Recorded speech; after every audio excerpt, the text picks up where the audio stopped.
To avoid changing the name, I put some of the worst possible names on this list. Like, and they all had E and they all had C. And I think like at the top of the list was like Edgar Crushington.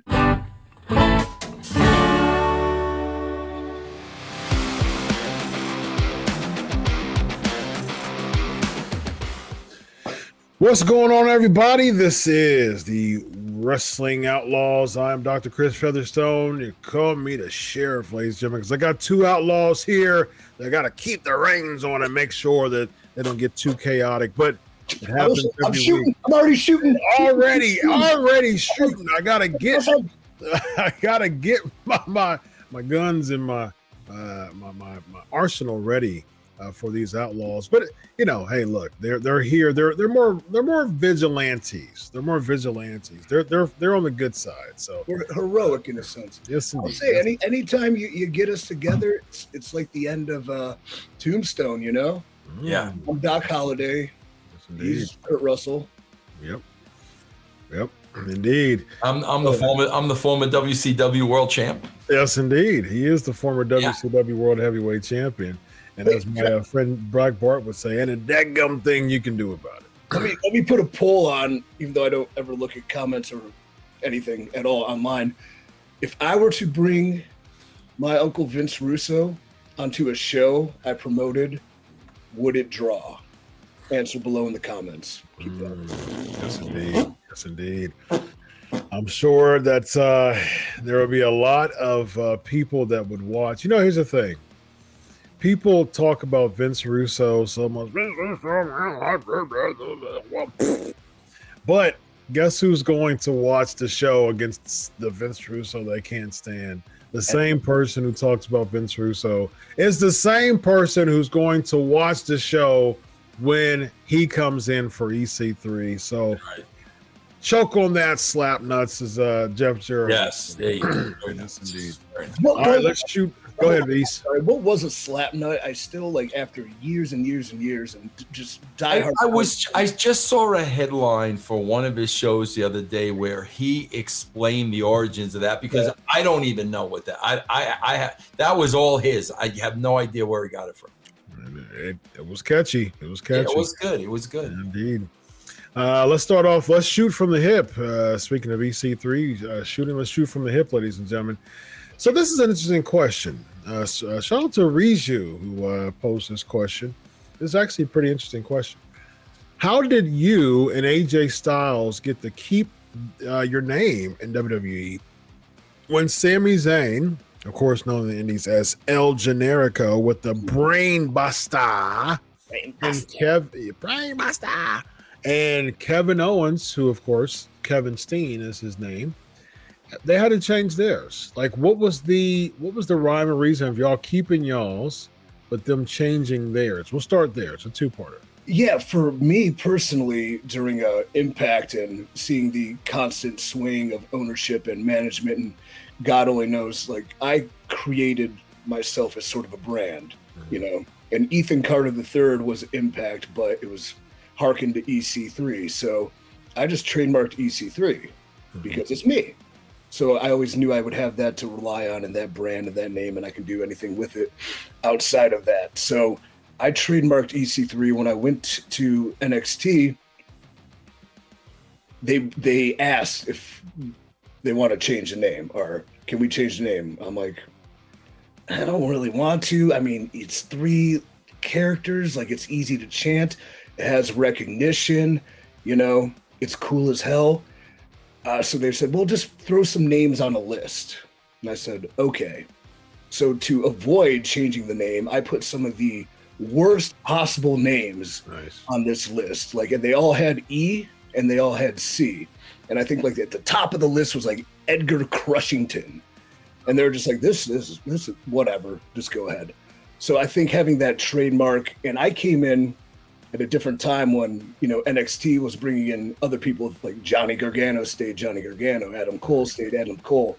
I think when Generico and Steen came over, it was at the time they kind of went through FCW to an extent, and it might have just been that John Laurinaitis was head of talent relations, and when I went over there, Triple H was. wanted to keep it the same. So I don't think there was anything other than right place, right time for me. And I think the same with AJ, just because that name was so well known that it would be hard to change it. I don't know if he had a trademark. I assume he does. He's a smart guy. I think a couple of things with AJ. I mean, first of all, bro, I think when they brought it's tattooed on his body too. Yeah, it's tattooed on his body. That's a great point. But also, I think, bro, when they brought him in, it was at a point where they really needed him. Yeah. And also, I guarantee you that Bill Behrens probably worked his deal, and that was part of it. But yeah, bro, remember when they brought AJ in, they needed AJ at that point in time. It would have been stupid of them to change it. And he was a pretty hot commodity at that time too, because he was a TNA mainstay, and then people were super shocked that he actually was leaving TNA, and he rebranded himself and went to New Japan. Yep, that really helped him. He didn't just kind of lay in the shadows and just wait for that WWE call. He actually earned his leverage by having those reps and keeping his name out and branding. Now, if he would have been kind of in the shadows waiting for the call, he wouldn't have had that much leverage or as much leverage to when he was in, the hottest name in New Japan at that time. He had the leverage to be like, look, no, I mean, I want to stay AJ Styles. I just came from AJ Styles. I've been AJ Styles. AJ Styles. They were looking for that. They were looking for that Royal Rumble moment, and he came in the Royal Rumble and debuted. Okay, sure. If you want to do that, I'm gonna stay AJ Styles. So he had the leverage there. So yeah, shout out to him for that. Yeah, I think he was also a Triple H negotiation, if I recall too. Yeah. You want to know another name I threw on the list? What's that? Edward Cheesehead. That's would have been good. Yeah. Edison Crap. If you would have said Edison Crow, I think that would have been interesting. Kind of cool. Yeah, I like Edison. I mean, bro, let's be honest. How much worse are those names than Braun Breaker? Oh. Man, he's a Steiner. Just call him a Steiner. So silly, bro. So silly, man. There was a running joke within our FCW days because there really was no sort of thought or process to the names. Like, we would put names on a list, and one day we would show up. Like, I put a bunch of first names and a bunch of last names on a list when I signed, and one day I show up to a show, and I see Derek Bateman is on the card. I'm like, who's Derek Bateman? I mean, oh, it was me. They took a Derek I put on the list, and they took a Bateman and I put on the list and put them together. I'm like, oh, great. So we always had this joking thing that there was, the random name generator, the FCW random name generator, and we'd have good fun making up really bad names, and they were better than the ones that actually made it. You were tag champs with Johnny Curtis, right?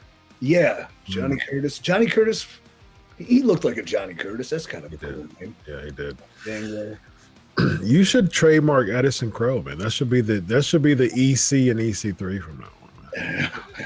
You already wear black and white. To go back to the comments, let's keep this algorithm going. What was the worst FCW NXT name? Comment below. That's a good question too. Subscribe, comment below. I mean, Lucky Cannon blows. Was it Eli Cottonwood? Yeah.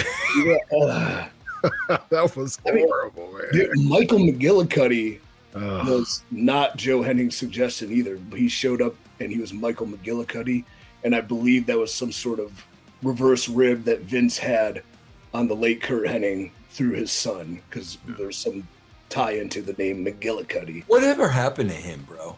Yeah, he was a tight friend of mine and like a hell of a hand and really good person. So what happened to him? Yeah, when he was released, he just he was satisfied. He just wanted to be home with his family and raise his family. So good for him. Much respect. He came back for a hiccup too, right? To be an agent. I believe it was recently. I don't know if he actually did. I think I saw him. I think it was either last year or about 1 or 2 years ago. He came back for a hiccup. You can tell the agents by when they do the breakups, when they do like the brawls, and they'll bring out a bunch of people. Yeah. You can tell who's the agents by the breakups, and that's when Pat Buck was there for a while. Now they have P.D. Williams. I saw Sean Davari. He's there for a while. I think he's still there, if I'm not mistaken. So you would see who the agents, are based on those breakups. I'm like, interesting. Oh, this is P.D. Williams. Interesting. Destroy him. Throw Canadian Destroyer. Yeah. The overused Canadian Destroyer nowadays that he made. You work with P.D. Vince, didn't you? Yeah. Long time it seemed. I wish I had more time to work with him. And before he went over to become an agent, I was talking about doing this podcast with him. Oh, but nice. I never look at Twitter, so I didn't realize I had a message in queue for like 3 months that he was trying to solidify it. So sorry, PD. Love you, dude. Yeah, very innovative talent right there. Were they ever thinking about the second part of this question? Were they ever thinking about bringing you back as Derek Bateman? I hope to hell not. I don't believe there was any talk. I think when I came over, though, it was an easy play. The name, I had a good name. I was slightly over. I was a nice get. Like, it was easy to just plug it in. And, originally, to the time, NXT was more of like a placeholder till I was going to be on the main roster. So it wasn't like we need a lot of thought, which, in fact, I think kind of worked against me, as I probably said in the past.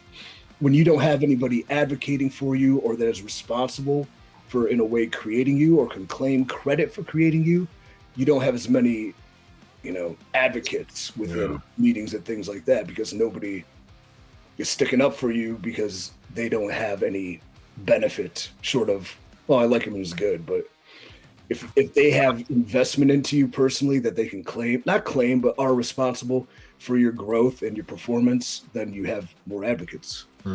Yeah. So I remember when they used to do the thing when NXT was really starting to get hot. They would do the thing, and you were a part of the thing. The thing was there will be a takeover, and a segment of the takeover, a moment in the takeover, was to be, to show the new signee who's a popular name, who's coming back, or who's popular in the indies. And you had your moment where you did the 3 gimmick, and the crowd popped.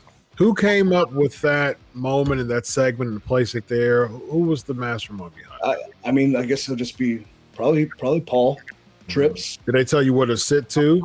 Yeah, like towards the end of the match prior, they would kind of bring you out, and then you'd hear like the rumbling, and you felt bad kind of taking the tension away from the match. I know there was an Aleister Black title match when I went out there. I was like, oh, cool. I'm like, I'm already programmed with Aleister. That rules. Yeah.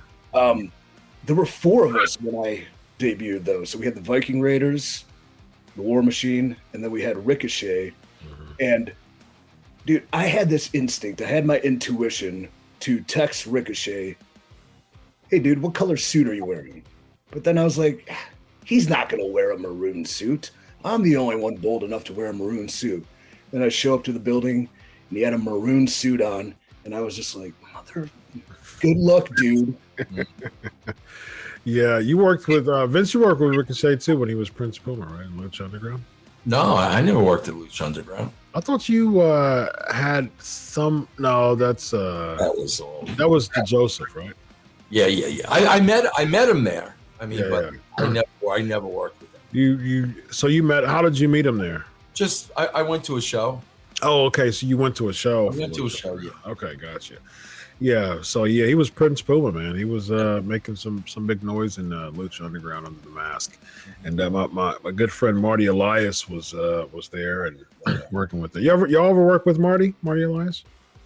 I know he was like really talented. I don't know if I have actually worked with him though. Yeah. Like bringing that name up, I'm like, oh yeah, that's a guy that would have been. Yeah. Well, the ref, Vince, did you work with Marty?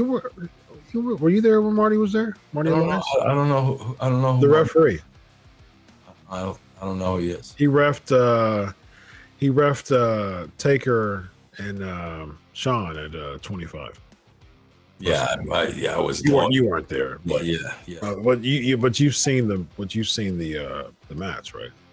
Taker and Mike was at 25. No. Ladies and gentlemen, let's get into the other segment, which is Fred Rosser formerly known as Darren Young, former WWE Tag Team Champion, took a shot at EC3 on Sportskeeda Wrestling social media. This is in response to EC3 talking about Titus can custom. Will this lead to a match? I think he was in kayfabe. He said, "Oh, H no, you keep my tag team partner Titus' name out your D mouth. I think we need to take this up in the ring, EC3. Hashtag block the hate." Block the hate. That's good business. I mean, to scour the internet to comment on, out of context, probably things. First off, I didn't say he can cuss me. I said he can cuss me multiple times. Secondly, I said I'm not mad at it. I forgive everybody for everything. You take accountability for everything that happens to you. You, me, I'm solely responsible for what happens to me. So perhaps I didn't protect myself well enough. I was in the wrong place at the wrong time. There's no ill will. I didn't say anything bad about him. I just said the truth. And my truth is true. I have no intention. I have no reason to lie. In fact, everything I bring to this podcast and to the wrestling world at this point is complete transparency and honesty, because I think that's what's lacking. So if I'm taking, apparent disdain or hatred for speaking the truth, I am just telling you what I know to be true within the moments. Now, Darren Young, Fred Rosser, hell of a talent. Beautiful head of hair. Great wrestler. I don't believe he really took a shot as much as he defended his friend. So I can respect defense of a friend. And at the same time, block the hate. I have no hate and I have no ill will.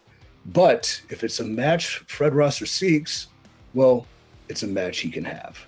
Now, when, where, why, how, whatever, we can figure that out. But since all the nice things I just said will never be reported and only one or two lines do get reported, because that's how reporting works. You take the soundbite or the clickbait, you put it out of context, get the dump buddy ready, get her going. Yeah, I'll him up. Just be sure. Yeah, there you go. Perfect summary. Just be sure the match is 7 stars, whatever you do. One more soundbite. Might have to happen in Japan then, so I think he's over there. That'd be cool. Yeah, he's doing some. Friends great. New Japan Strong. He's making some noise there. And I guess when you tag with somebody, you're not on the other end of their very, very misplaced heavy hands. Yes, indeed.